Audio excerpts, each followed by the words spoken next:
Yes sir. ठीक है sir, चलो स्टार्ट करते हैं।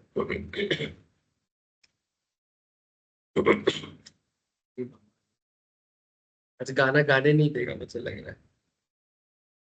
ऐसा खड़खड़ खड़खड़ करने से कैसे होगा?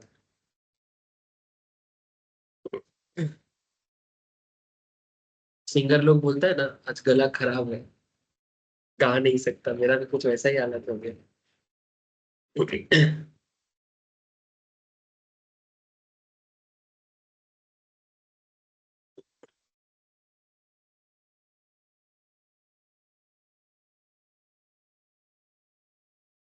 ठीक है।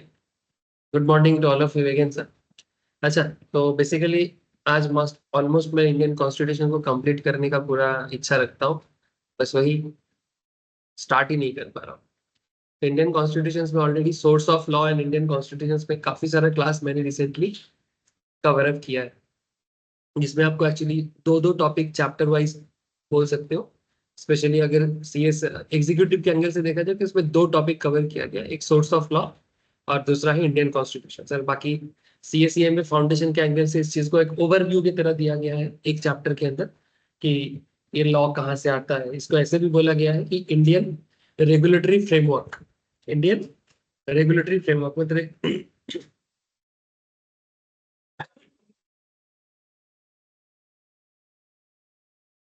इंडियन रेगुलेटरी फ्रेमवर्क माने बेसिकली ऐसा कहना चाहते हैं कि ये पूरा देश चलने का एक सिस्टम है।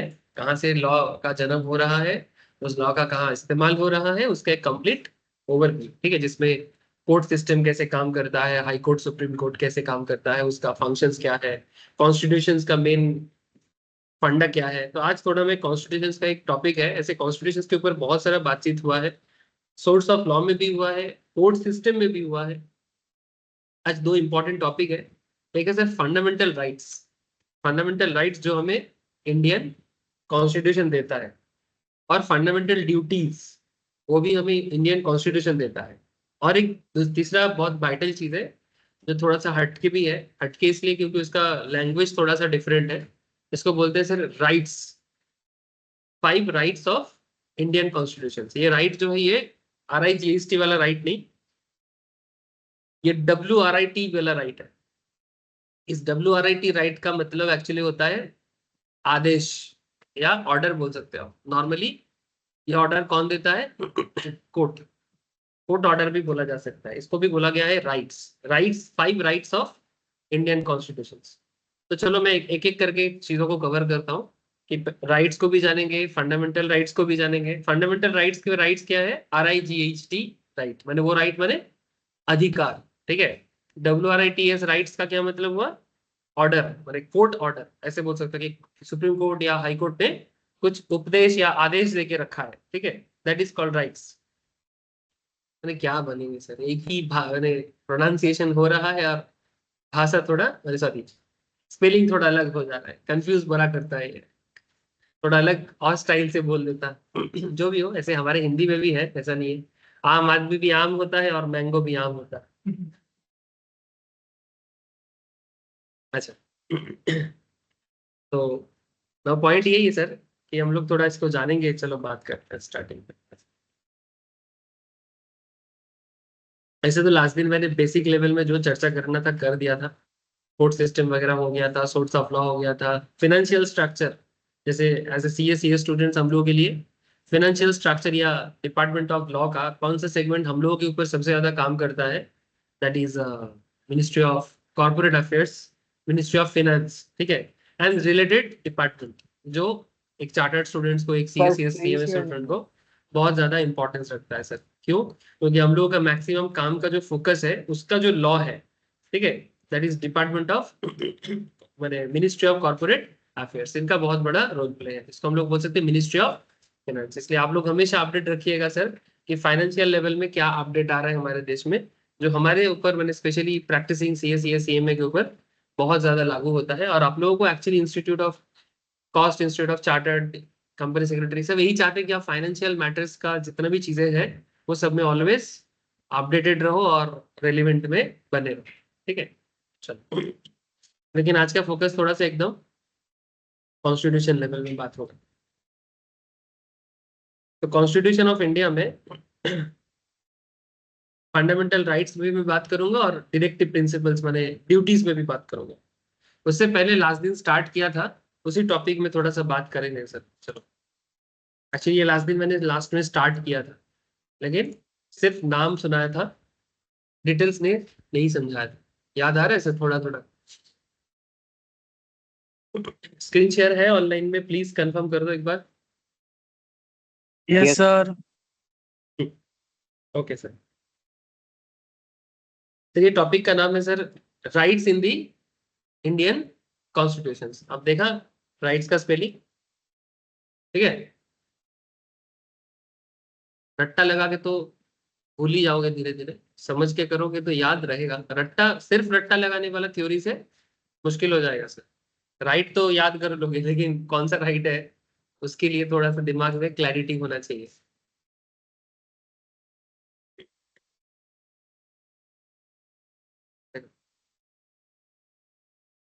Right petition can be termed as formal written order. Now what is writ petition?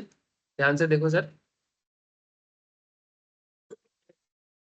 ये नोट्स मेरे से कलेक्ट कर लेना।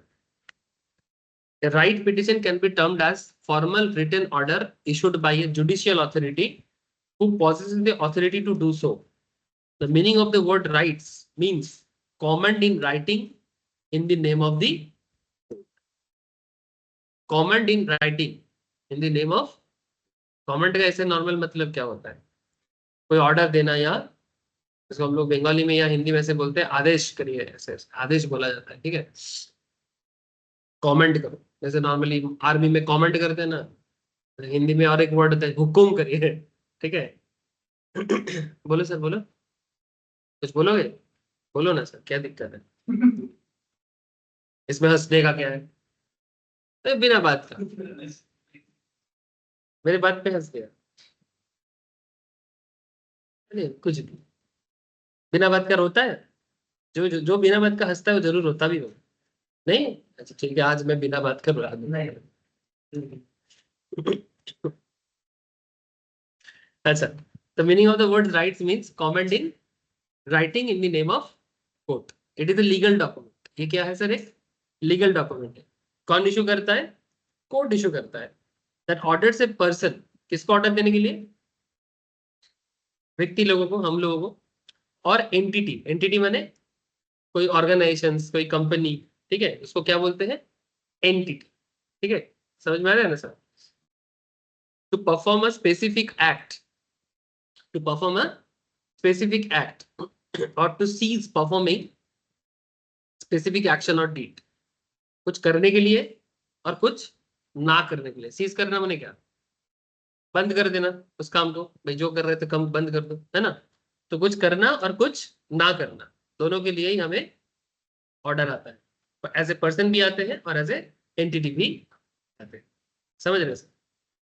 इन India writs are issued by supreme court. Normally हमारे देश में जो राइट्स है कौन इशू करता है सर? सुप्रीम कोर्ट इशू करता है। कौन से आर्टिकल के तहत करता है? आर्टिकल 32। ये सब थोड़ा सा याद रखना पड़ेगा, इस आर्टिकल में क्या बोला गया है। बेसिक आइडिया तो चाहिए सर। आप लोगों को यहाँ पर कोई लॉयर तो नहीं बनाने भेजा है, लेकिन इतना जानो ताकि बेसिक आइडिया आप लोगों को हमेशा बने रहे। In India writs are issued by the supreme court of India under article 30। ये भारत में मैक्सिमम चीजें कॉन्स्टिट्यूशन के अंदर जो भी बोला गया है वो आर्टिकल के अंदर बोला है। किसके अंदर बोला गया है? आर्टिकल। फिर उस आर्टिकल के अंदर सेक्शन सब सेक्शन करके बोला जाता है कि लॉ को लिखने का एक तरीका। आर्टिकल और कुछ भी नहीं है सर, ये किसी भी चीज को एक पर्टिकुलर वे में डॉक्यूमेंट करने का एक तरीका को कहा जाता है, स्पेशली लीगल मैटर्स। एक आर्टिकल होगा, उस आर्टिकल के अंदर सेक्शन होगा, सब सेक्शंस होगा, चैप्टर्स होगा, हेडिंग्स होगा, सब हेडिंग्स होगा। इस तरह से लॉ को लिखा जाता है, ठीक है? समझ में आ रहा है? ऐसे हम लोग फंडामेंटल राइट्स पढ़ेंगे ना, ड्यूटीज पढ़ेंगे, उस टाइम पे भी आर्टिकल का बहुत ज्यादा बातचीत होगा।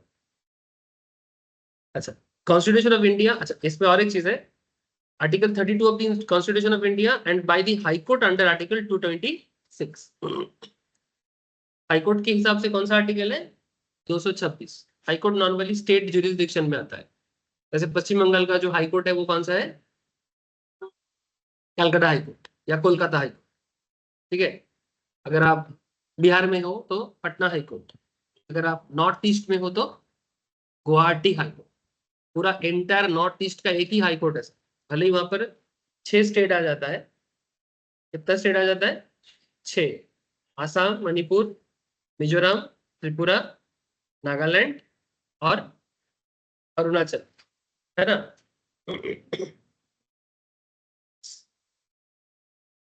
ठीक है।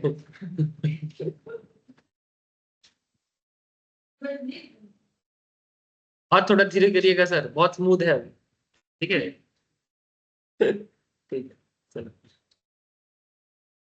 तो 6 स्टेट हुआ ना। पूरा 6 स्टेट का कितना कोर्ट है सर? लास्ट दिन पढ़ाए थे इसको। 6 स्टेट का एक ही कोर्ट है, समझे। अच्छा, अंडमान निकोबार का हाईकोर्ट क्या है जानते हो? अंडमान निकोबार आइलैंड जो मेन लैंड से कम 900,000 किलोमीटर दूर है, इसका कोर्ट क्या है? ऐसे वो यूनियन टेरिटरी है, कोई स्टेट नहीं है, लेकिन उस यूनियन टेरिटरी का कोर्ट क्या है, कौन है? कोई बोलेगा मुझे? Any idea? If no idea then get idea. Seriously बहुत ही चिंताजनक बात है कि अंडमान निकोबार आइलैंड भारत के मेन लैंड से काफी दूर में पड़ता है। इसके आसपास में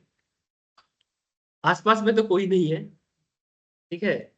एकदम मिड ओशियन के बीच में है। ओशियन नहीं, इसको बे ऑफ बंगाल बोलते हैं सर। ये देखो कहाँ है अंडमान निकोबार, ये रहा अंडमान निकोबार। अगर देखा जाए तो फिर ऐसा तो नजदीक देखा जाए तो फिर थाईलैंड में होना चाहिए हाईकोर्ट इसका, बट थाईलैंड तो अलग कंट्री है। ये देख रहे हो, ये अंडमान है और ये निकोबार है। मैं पूछ रहा हूँ आपको कि ये जो अंडमान निकोबार का आइलैंड है, इसका कोर्ट सिस्टम कहाँ से मेंटेन होता है? इसका कोर्ट सिस्टम भारत के कौन से मेनलैंड से कनेक्टेड है? उड़ीसा। उड़ीसा नजदीक दिख रहा है तुमको? तमिलनाडु नजदीक दिख रहा है तुमको? कोलकाता, हैदराबाद, बोलो।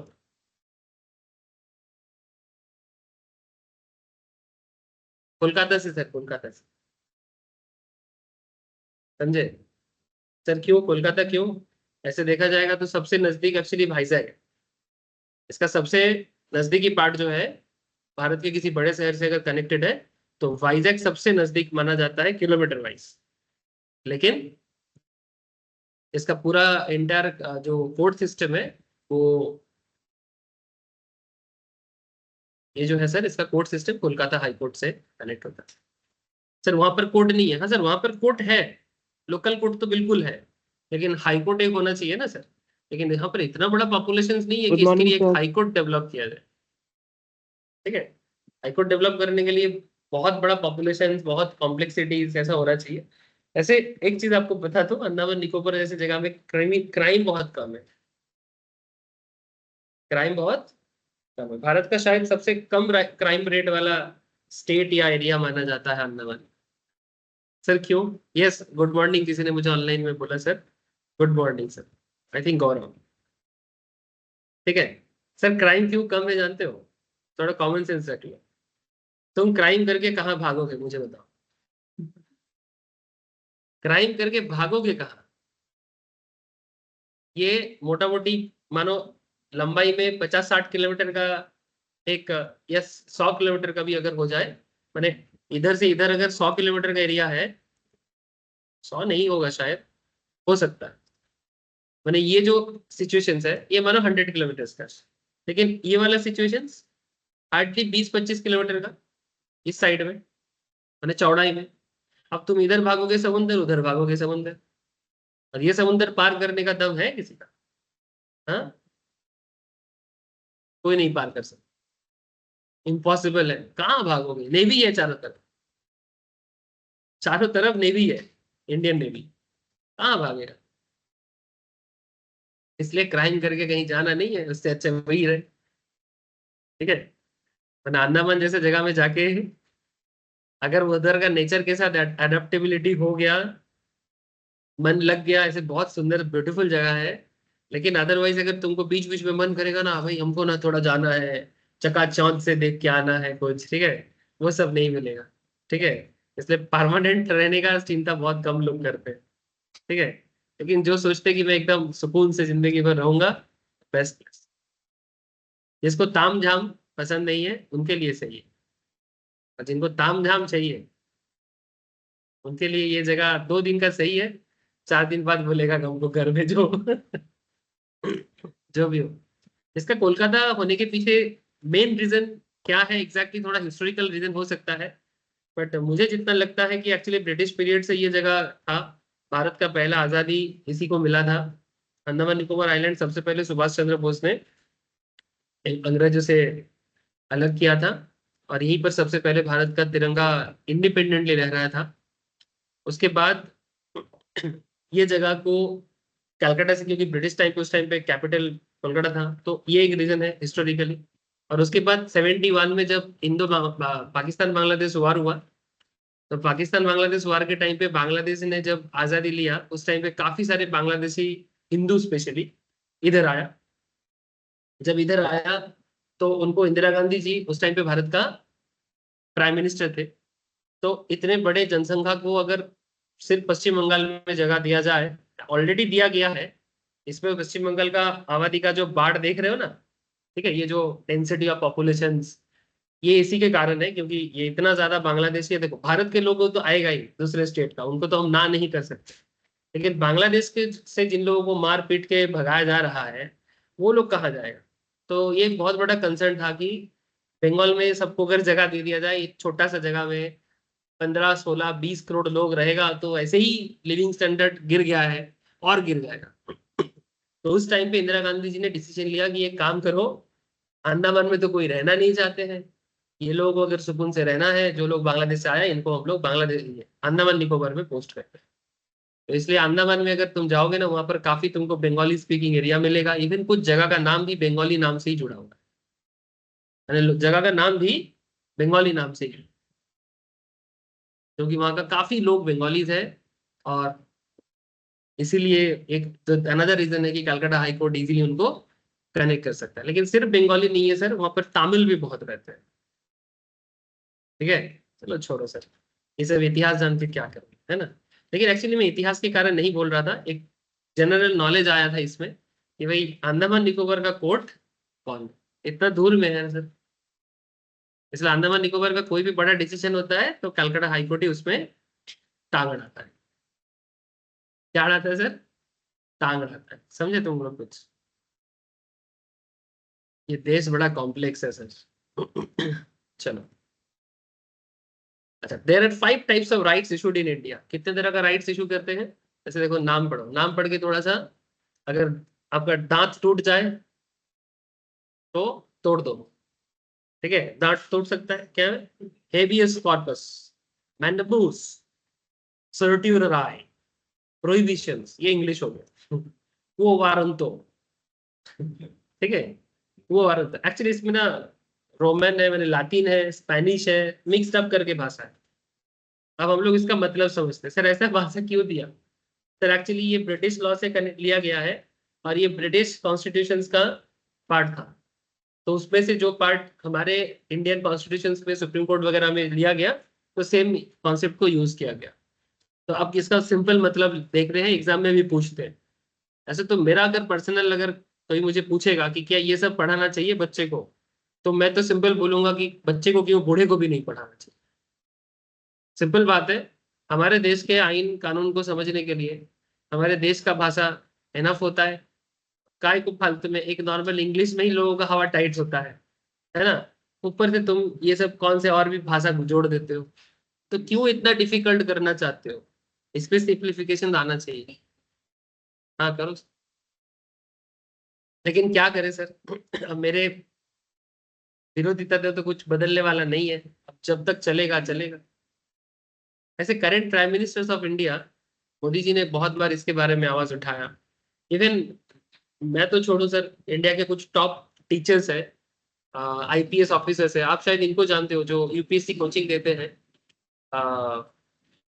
दिव्य कीर्ति उनका, विकास दीपक कीर्ति सर, जिनको ये 12th फेल मूवी में जिनको गेस्ट अपीयरेंस में एज ए टीचर दिखाया गया, देखे हो ना उनको, is a very famous UPSC teacher from Delhi, ठीक है। उन्होंने भी इसके बारे में बार बार बात करते हैं कि देश में ऐसा लॉ सिस्टम है कि आधे से ज्यादा लोगों को समझ में ही नहीं आता। कोर्ट में दो लोगों का केस लड़ा जा रहा है, ठीक है, लॉयर लोग इंग्लिश में बात कर रहे हैं, पर जिनका केस है उनको इंग्लिश समझ में ही नहीं आता। मैंने मेरा केस कोर्ट में दो लॉयर के बीच में और जज के बीच में बात चल रहा है, मेरा केस है, लेकिन मेरे को उनका भाषा समझ में ही नहीं आता। ये किस लेवल का जस्टिस है?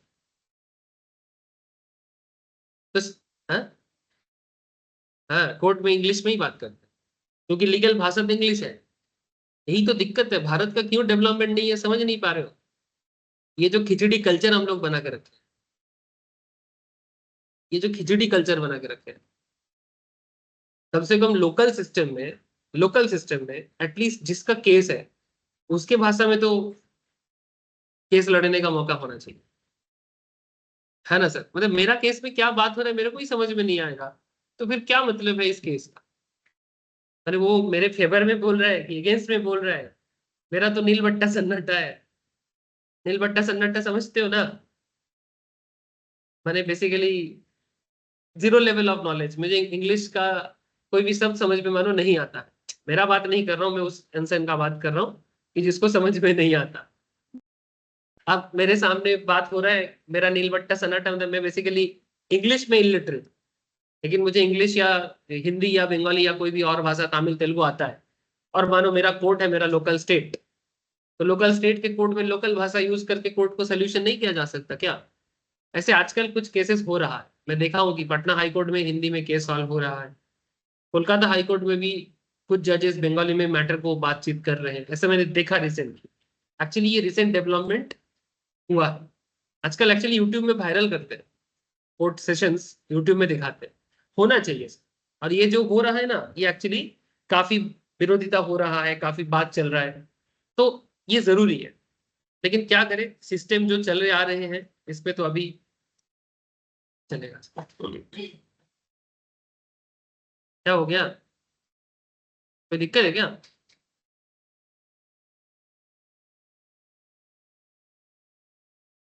क्या बात है? अब बेंच थोड़ा ठीक है, सामने आ जाओ ना सर, इतना सारा जगह है, सामने वाले बेंच पे आ जाओ, इन लोगों के साथ आ जाओ। वो वाला बेंच में ना, वो नीचे वाला रबर जो है वो बैलेंस नहीं हो रहा। There are 5 types of writs issued, तो habeas corpus, mandamus, certiorari, prohibitions, quo warranto. देखते हैं क्या है, ठीक है। थोड़ा इसको तोड़ते हैं, दांत नहीं तोड़ना है, इसको तोड़ते हैं। सबसे पहले राइट का मतलब, fundamentally right is a formal written order issued by anybody, executive और judicial authorise to do so. Judicial authorise माने कोर्ट, जुडिशियल ऑथराइज माने court. In modern times, this body is generally judicial. Therefore, a right can be understood as a formal written order issued by a court. तो right क्या हुआ? Formal written order issued by a court. মানে court একটা formal order দিয়েছে, court ने एक formal order दिया, इसको इशू भी किया, उसी को यहाँ पर राइट कहा जा रहा है। Having authority to issue such an order, और उसका अथॉरिटी है कोर्ट के पास, ठीक है। ऑर्डर्स, वारंट्स, डायरेक्शंस, ऑर्डर दे सकते हैं, वारंट दे सकते हैं। जैसे वारंट क्या होता है कि कोर्ट कुछ बताते हैं कि भाई, जैसे कभी किसी के बारे में अगर वारंट निकलता है, वारंट माने आप आओ अपने आप को प्रूव करो, या फिर ऐसे नहीं प्रूव करो, या फिर ऐसे बोला जा सकता है कि आपके अगेंस्ट में वारंट निकला है कोर्ट की तरफ से, तो आपको हम उठा के लेके जाएंगे, ठीक है। तो वारंट्स निकल सकते हैं। डायरेक्शंस, कोर्ट कुछ बता सकते हैं कि ऐसे करो, ऐसा मत करो, ठीक है। समन्स, समन्स माने आपको कोर्ट बुलाते हैं कि आपके बारे में कुछ केसेस दर्ज हुआ है, या फिर आपको कुछ कारण में कोर्ट आना पड़ेगा, तो कोर्ट आपको सामून भेजते हैं। जैसे केजरीवाल देखो दिल्ली में, ये 3-4 महीना पुराना बात है सर, एक लीकर स्कैम का एक केस है जो दिल्ली गवर्नमेंट के अगेंस्ट में बीजेपी पार्टी ने, बीजेपी पार्टी नहीं बोलूंगा, इतना बोलो समझ सकते हो कि बीजेपी का पावर है इसके पीछे, लेकिन ये केस किसी ने किया, ठीक है, कोई गवर्नमेंट लेवल में ही दिल्ली गवर्नमेंट के अगेंस्ट में किया, तो केजरीवाल जी के अगेंस्ट में स्कैम का आरोप लगाया। इसका आरोप लगाया गया स्कैम का, लीकर स्कैम। लीकर स्कैम क्या होता है?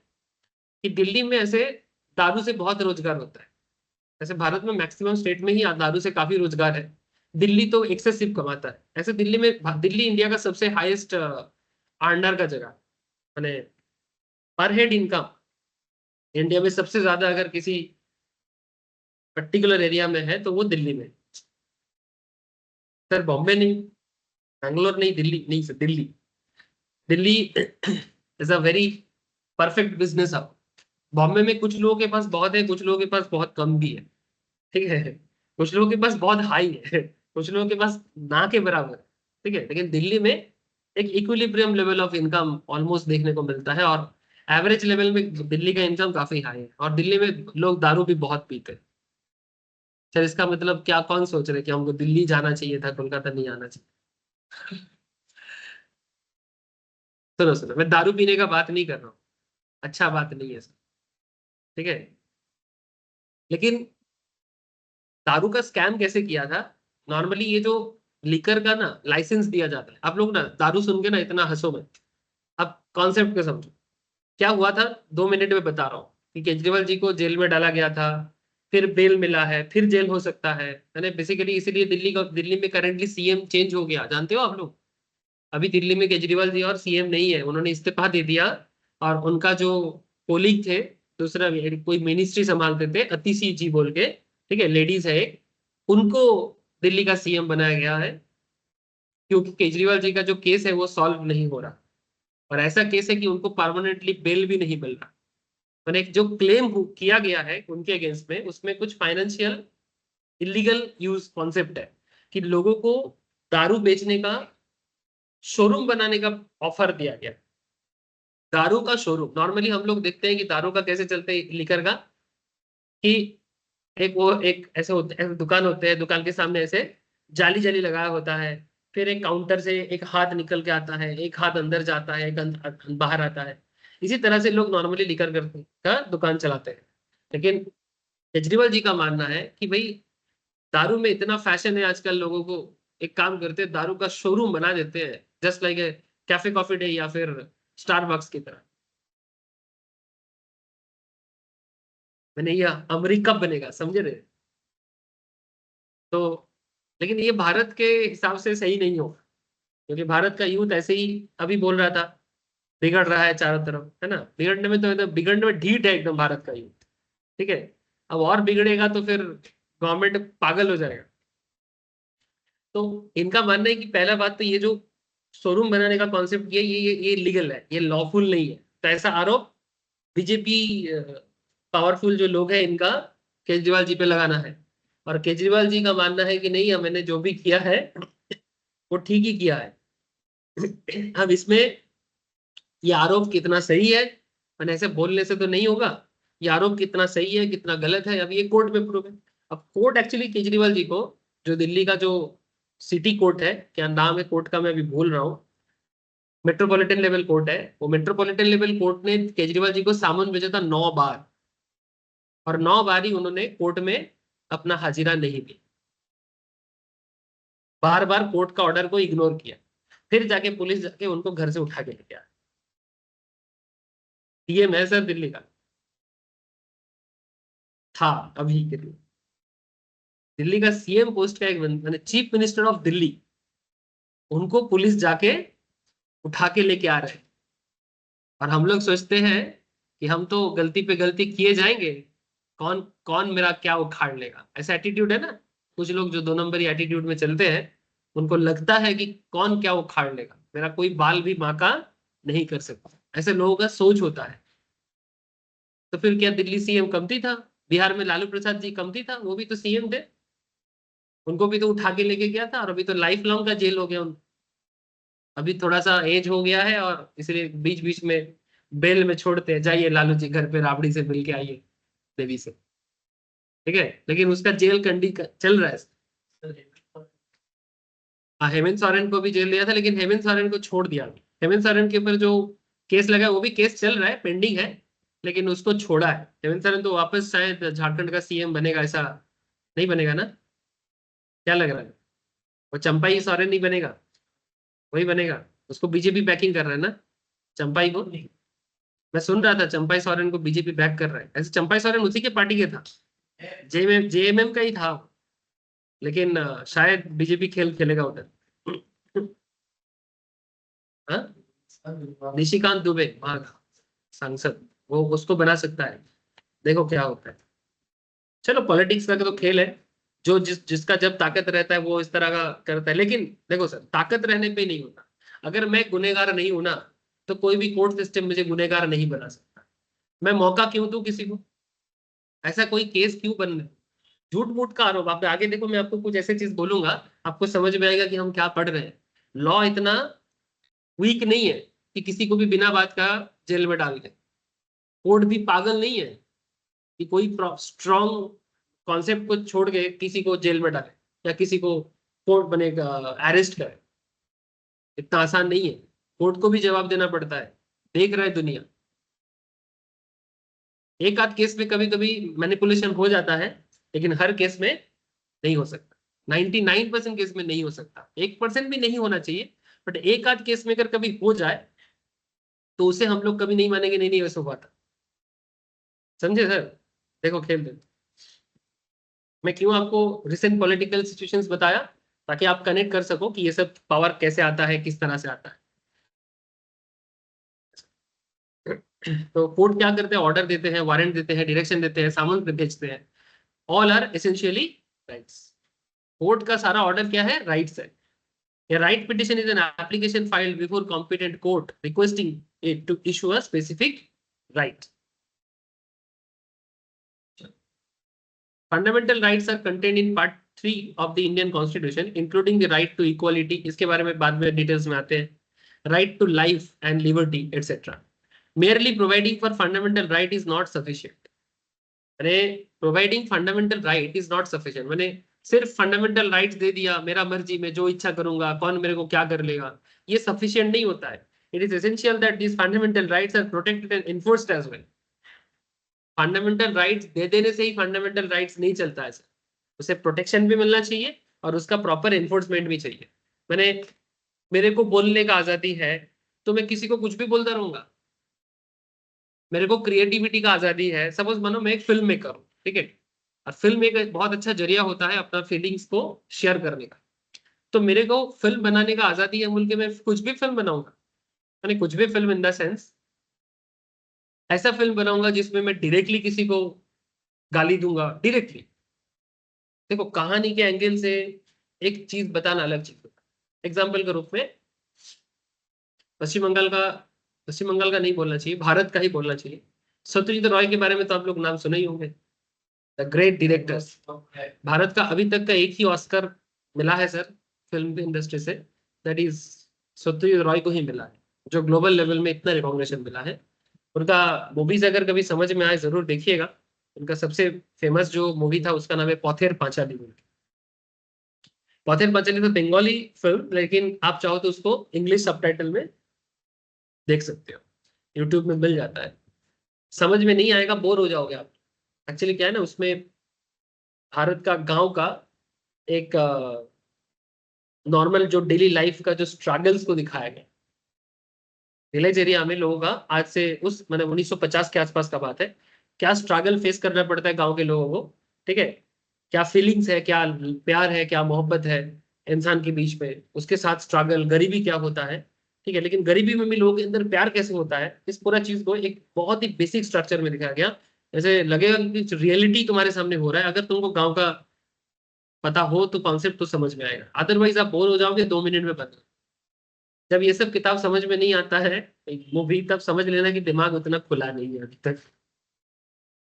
लेकिन सत्यजित राय का एक मूवी है, वो भी नेशनल अवार्ड लेवल का मूवी है। मूवी का नाम है हीरोक राजा देशे। ठीक है, जो लोग बंगाली से थोड़ा कनेक्ट कर सकता है, जो नहीं है, यहाँ पर बंगाली नॉन बंगाली का बात नहीं है, आप देखो मूवी हीरोक राजा देशे। जरूरत पड़ने में आप लोग इंग्लिश मूवी को हिंदी सबटाइटल में देखते हो, हिंदी को इंग्लिश में देखते हो, तेलुगु मूवी को देखते हो टाइटल सबटाइटल करके, ये भी देख सकते हो। हीरोक राजा देसे ये जो मूवी है, इस मूवी में ना एक्चुअली पूरा प्योर पॉलिटिकल सिस्टम को ही दिखाया गया। एक राजा है जो अपने प्रजा को शोषण करता है, लूटता है, ठीक है, और जो जो प्रजा है वो इतना ज्यादा डरा हुआ है, गरीब है, कि उसका जो स्पाइनल कॉर्ड है ऑलमोस्ट टूट चुका है। तो ऐसे हालत में एक छोटा सा चिंगारी या फिर किस तरह से उनको फिर से सीधा करने का कोई उपाय आ सकता है, ठीक है। समाज में टीचर्स का रोल या फिर कोई ऐसा स्पेशल पावर आ जाए कि ताकि वो गांव वाले को थोड़ा सा नॉलेज दे दे और वो फिर से अपने पैर में खड़ा हो जाए और ऐसे भयंकर राजा के अगेंस्ट में प्रोटेस्ट करे और अपना अधिकार ले, ठीक है। लेकिन यहाँ पर उसने किसी पॉलिटिकल पार्टी या फिर इस तरह का कोई डायरेक्टली कुछ नहीं बोला, लेकिन उस कहानी को इतना सुंदर से दिखा दिया कि एरा मैंने एक एरा से दूसरे एरा में पहुंच जाएंगे। यानी ये आज से 70 साल 60 साल पुराना मूवी है। आज भी जितना ट्रूथ है 70 इयर्स बाद भी ट्रूथ रहेगा और भी 70 साल बाद ट्रूथ रहेगा। देखिएगा सर, ऐसे थोड़ा सा फीलिंग्स में एक इशू होगा क्योंकि वहां पर प्योर बंगाली में अगर किसी को देखने को जो मजा आएगा वो थोड़ा कम ही आएगा। बट यस, अगर आप इंग्लिश सबटाइटल करके देखोगे तो मेरे हिसाब से देखना चाहिए ऐसा मूवी लोग। तो मेरा पॉइंट क्या था कि एक्सप्रेस करो तो ऐसे करो ना, तो सीधा सीधी किसी को गाली देना, ठीक है, ऐसा थोड़ी ना होता है। तो वही चीज बोल रहे कि फंडामेंटल राइट्स को भी प्रोटेक्ट करने का जरूरत है। फंडामेंटल राइट्स को इन्फोर्स करने का भी प्रॉपरली मैंने लीगली इन्फोर्स करने लागू करने का भी एक सिस्टमेटिक उपाय होना चाहिए। ऐसा नहीं कि मेरा राइट है मैं कुछ भी करूं। बात समझ रहे हो sir?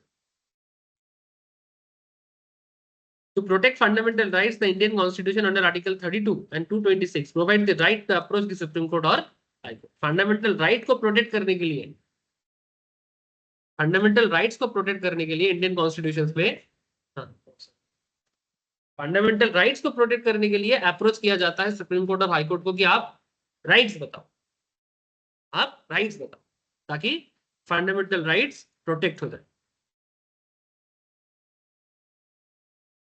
To any person whose fundamental rights have been violated, किसके साथ? जिसका फंडामेंटल राइट वायलेट होता है। क्या समझे?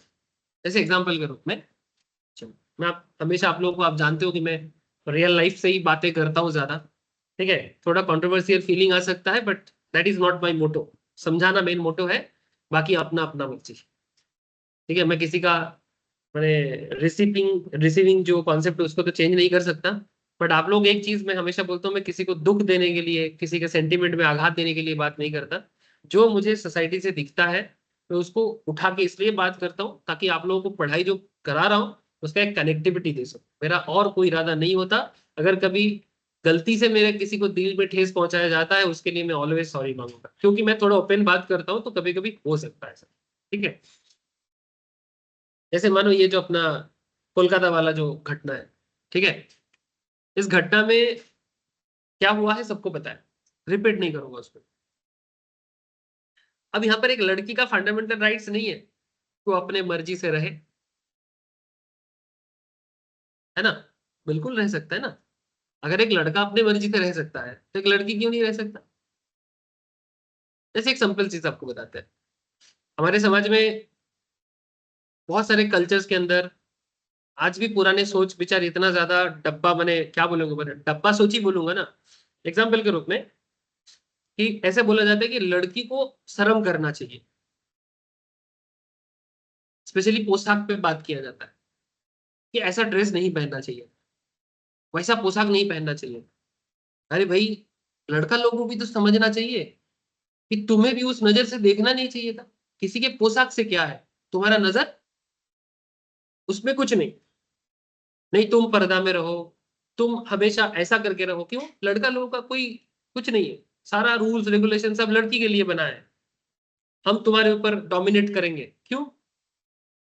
अच्छा, लड़की लोगों को भी फंडामेंटल राइट्स के मतलब ये नहीं है कि हम कुछ भी पहने। आप ऐसा कुछ ना करो ताकि ट्रिगर तो कम से कम ना करे, है ना? ट्रिगर माने समझ रहे हो सर? मैंने किसी को कुछ बोलने का जगह तो ना दो, क्योंकि सेंसिटिव इश्यू आपको पता है तो फिर आप भी तो ना किया करें।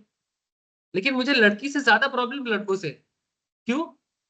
कि कोई अपनी मर्जी से अपना स्टाइल स्टेटमेंट चूज कर ही सकता है, लेकिन हाँ समाज के हिसाब से। वही बार बार देखो कॉन्ट्राडिक्टरी बात है। कॉन्ट्राडिक्शन कैसे हो रहा है समझ रहे हो सर? लड़की बोलेगा मैं फंडामेंटल राइट्स यूज करूंगा अपने हिसाब से, जो मर्जी पहनूंगा, मेरा जो स्टाइल स्टेटमेंट है वो उसमें चलूंगा। लड़का का मानना है कि तुम ऐसा पहने थे बोल के तुम्हारे साथ ऐसा हुआ है। तो कुछ हद तक यहाँ पर लड़का लोग सही बोल रहा है।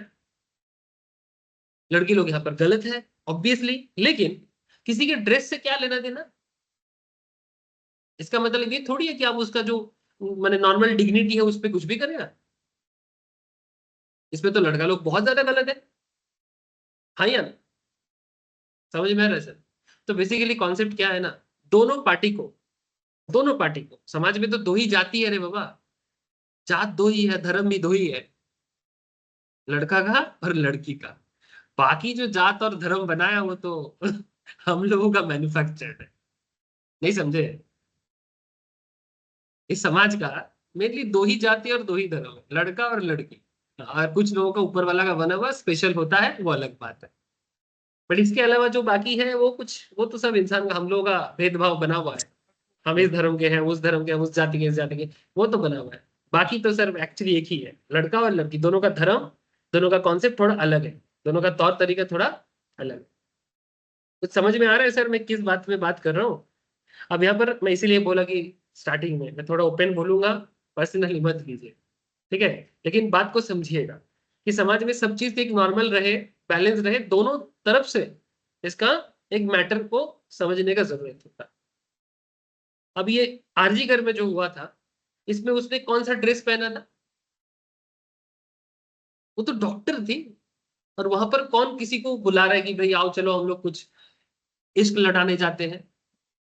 एज ए डॉक्टर उसमें कौन सा ड्रेस था? तो लड़का लोग का ये जो समाज में हर चीज में अपना झंडा गाड़ना, हमारे हिसाब से चलना चाहिए, वो किसी भी समाज के हो फर्क नहीं पड़ता, ये झंडा गाड़ना है लड़का लोगों को बंद करना चाहिए। और इसके अगेंस्ट में लड़की लोग, अभी क्या हुआ है सर, आगे और उठेगा खड़ा। और क्या होगा इस तरह से, क्या होगा जानते हो? लड़का लड़की में भेदभाव बढ़ेगा, समाज व्यवस्था खराब होता जाएगा, फैमिली के बीच में ही रेपुटेशन खराब होता जाएगा, हस्बैंड वाइफ में रिलेशन खराब होगा, दोस्तों के बीच में रिलेशन खराब होगा, क्योंकि बात तो लड़का लड़की पे आ जा रहा है। अब तो ऐसा हो रहा है कि एक लड़की एक नॉर्मल लड़का को भी बिलीव नहीं कर सकता, अपने दोस्त को भी बिलीव नहीं कर सकता, अपने टीचर को भी बिलीव नहीं कर सकता। ऐसा ही सिचुएशंस बन रहा है ना। तो फिर एक समाज के अंदर अगर ऐसा सिचुएशंस बनेगा तो ये समाज कहाँ तक टिकेगा? और जब समाज ही नहीं टिकेगा, और जबरदस्ती पर्दा, जबरदस्ती किसी को, अरे तुम घर से बाहर मत निकलो, है ना, तुम लड़की हो रात को ना निकलो, क्यों? जब काम मेरा रात को है, मैं रात को क्यों नहीं निकलूं? रात को इमरजेंसी में पेशेंट नहीं आता है? हाँ सर, तो रात को डॉक्टर काम नहीं करेगा? ये कहाँ का कॉन्सेप्ट? रात को किसी औरत का डिलीवरी पेन नहीं होता? रात को ही ज्यादातर होता है। तो उस टाइम पे एक लड़की डॉक्टर नहीं चाहिए वहां पर? कोई बोलेगा आईटी सेक्टर में काम करने मत जाओ, क्योंकि वहां पर डिलीवरी का मैटर नहीं है, मैं समझ गया, ठीक है, वो भी नहीं बोल सकते हो ना, वो भी उसका काम है। तो फिर इस तरह से जबरदस्ती रात को ना निकलो, ऐसे ना निकलो, ये सब बोल के कोई फायदा नहीं है। खुद को सुधरो। कैसे सुधरोगे? इंसान बनने का जो तरीका है वो सबको पता है। इंसानियत का एक तरीका होता है, वो तरीका सबको पता है, वो तरीका अपनाना जरूरी है। तो लॉ बहुत खतरनाक हो जाता है सर। अब यहाँ पर जब भी ये सिचुएशन हुआ, बोला कि नहीं आगे से लड़की लोग रात को काम नहीं करेगा। कैसे ये वास्तव में संभव है आज के डेट में? आज के डेट में संभव है ये चीज करना? तो समझ रहे हो सर? ममता दीदी बोला था कि रात को लड़की लोगों को प्रोटेक्शन देने के लिए लड़की पुलिस का ग्रुप बनाया जाएगा। अब उस लड़की पुलिस लोगों का ग्रुप को कौन प्रोटेक्शन देगा? ये जो लड़का लोगों का जो ये माने सो कॉल्ड बदमाशी है, इसका क्या करे? है ना, लड़की पुलिस भी तो खतरा मेरे बाबा। तो सुप्रीम कोर्ट ने बोला, ममता दीदी जो ये रूल लगाया था वो रूल को रिजेक्ट कर दिया। तो इस तरह से नहीं होगा, कुछ और सोचना पड़ेगा। सिंपल बात है भाई, एक ऐसा माहौल बनाओ चारों तरफ, ये सिर्फ अकेला ममता दीदी का बात नहीं है, ये सिर्फ बंगाल का बात नहीं है, पूरा भारत का बात। बिहार का सिचुएशन तो ऐसा है कि तू यहाँ पर तो रात का बात हो रहा है, बिहार में तो लोग दिन को नहीं निकल पाते। ऐसे ऐसे डिस्ट्रिक्ट है, दिन को नहीं निकल पाते। एक डिस्ट्रिक्ट है बिहार में, जहानाबाद बोल, अगर मैं बहुत ज्यादा गलत नहीं बोलूंगा आप लोग खोज लगा लें। उत्तर प्रदेश के ईस्टर्न यूपी जो है, ईस्टर्न यूपी में जैसे मिर्जापुर वगैरह इसके आसपास के सिचुएशंस में, मैंने बनारस से थोड़ा और साइड में ऐसा ऐसा डिस्ट्रिक्ट, ऐसा ऐसा जिला है ना, तुम दिन दहाड़े भी बाहर नहीं जा सकते, इतना खतरा है। यहाँ पर तो सिर्फ रात को ही, वो भी 11 बजे के बाद। चिंता हो रहा। तो सिचुएशंस बहुत ही कंसर्निंग है। ये पूरा सिचुएशंस एक्चुअली, अच्छा यहाँ पर, अच्छा कोई बोलेगा मूर्ख लोग हैं इसलिए किया। यहाँ पर जो आरजीकर में वो मूर्ख ने किया, तो एजुकेशन का मतलब डिग्री है? क्वेश्चन में क्वेश्चन आ रहा है। लोग एडुकेटेड लोगों को क्या बोलते हैं? भाई एडुकेटेड है, अच्छा इंसान होगा। एडुकेशन के साथ इसका कोई लेना देना नहीं है, मैंने डिग्री के साथ इसका कोई लेना देना नहीं है। इंसानियत के साथ एडुकेशन का कोई लेना देना नहीं है। अगर लेन देन होता तो फिर ऐसा चीजें नहीं होता। एडुकेशन बस एक अपना स्किल है करेंटली। प्रॉपर एडुकेशन जिसे बोलते हैं, प्रॉपर एडुकेशन, उसमें स्किल भी होगा और साथ में ह्यूमैनिटीज भी होगा, तब जाके वो एडुकेशन होता है। आजकल हम लोग जो ले रहे हैं या दे रहे हैं, ये कहाँ ह्यूमैनिटीज है? ये तो बस एक स्किल है कमाने का, और कुछ नहीं। क्या समझे? हमको कुछ आएगा तो हम कमा सकते हैं। अब ये मत बोलो हम एडुकेटेड, शब्द पे गड़बड़ है। एडुकेटेड का मतलब समझ रहे हो ना? शिक्षित, माने मेरे अंदर शिक्षा है, लेकिन काम तो इलिटरेट से भी बदतर कर रहे हो। क्या समझे सर? कुछ नहीं समझे आप लोग, ठीक है? इसलिए एक दूसरे पे उंगली ना उठा के खुद पे उंगली उठाना चाहिए। और जब तक इंसान अपने बेस लेवल में अपने आप को चेंज नहीं करेगा, कभी भी ये प्रॉब्लम, कितना भी कोर्ट बिठा दो, घर घर में हाई कोर्ट बिठा दो, फिर भी चेंज नहीं हो सकता। सुप्रीम कोर्ट अगर आज ऑर्डर दे भी दे, अच्छा क्या ये फर्स्ट टाइम ऑर्डर देगा? दिल्ली में निर्भया कांड हुआ था, उसमें भी तो फांसी हुआ, क्या बदल गया? इस बार भी कुछ ना कुछ ऑर्डर आएगा, बहुत भयंकर ऑर्डर ही आने वाला है, लेकिन क्या बदल जाएगा? कुछ समझ में आ रहा है आप लोगों को? कुछ नहीं आ रहा। देखो, तो फिर फंडामेंटल राइट्स को प्रोटेक्ट करने के लिए राइट्स, अगर ये बात दिमाग में घुस गया, आगे का पॉइंट को ध्यान से देखो। Habeas corpus, habeas corpus literal मतलब है to have a body of, to have a body of. This right is used to release a person who has been unlawfully detained or imprisoned. This right is used to release a person who has been unlawfully detained or imprisoned. Unlawfully, जिसको नहीं पकड़ना चाहिए था उसको पकड़ दिया, और जिनको पकड़ना चाहिए था उनको नहीं पकड़ा। हाँ, इस केस में भी वही हुआ है, आर्टिकल के केस में। जिनको पकड़ना चाहिए था उनको और भी हायर पोस्ट में ट्रांसफर हो रहा है, और जिनका इस केस से शायद उतना लेना देना नहीं है, या थोड़ा सा है, बट मेन कल्प्रिट नहीं है, लेना देना है but not the main culprit, मैंने पूरा गैंग का तो हेड तो नहीं है, उनको कुछ नहीं बोला जा रहा है। समझ रहे सर? तो habeas corpus literally mean to have a body. This right is used to release a person who has been unlawfully detained or imprisoned. By virtue of this right, the court directs the person so detained to be brought before it to examine the legality of his detention. Police किसी को भी पकड़े, police किसी को भी पकड़ के लेके आए, इसका मतलब ये नहीं कि वो गुनहगार है। समझे? आज अगर मानो हम लोग यहाँ पर, मैं पढ़ा रहा हूँ, पुलिस आता है मेरे को उठा के लेके जाता है कि भाई आप ना बहुत सच बोलते हो, स्टूडेंट्स को, आप लोगों को इतना सच बोलने का राइट नहीं है, हम आपको उठा के लेके जाएंगे। अब मैं तो बंद कमरे में बोलता हूँ, मेरे को इतना डर नहीं। ओपन बोलने से तो सर अभी उठा के ही लेके जाता, गारंटी है। समझ रहे सर? ठीक है। अब पॉइंट इज दैट कि क्या मेरे को उठा के लेके जाने से ही मैं गुनहगार बन जाऊंगा, या फिर मैं कोई इलीगल काम कर लिया ऐसा हो जाएगा? तो सिंपल बात कर रहे हैं sir. Habeas corpus literally means to have a body of. This right is used to release a person who has been unlawfully detained or imprisoned. By virtue of this right, the court directs the person so detained to be brought before it to examine the legality of his detention. If the court concludes that the detention was unlawful, then it directs the person to be released immediately. समझे? ये कौन सा case बताता है? Habeas corpus. याद रहेगा? हाँ sir, याद रहेगा ना?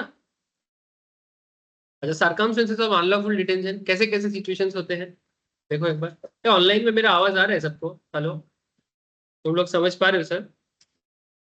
Yes sir. Yes, sir. Okay sir.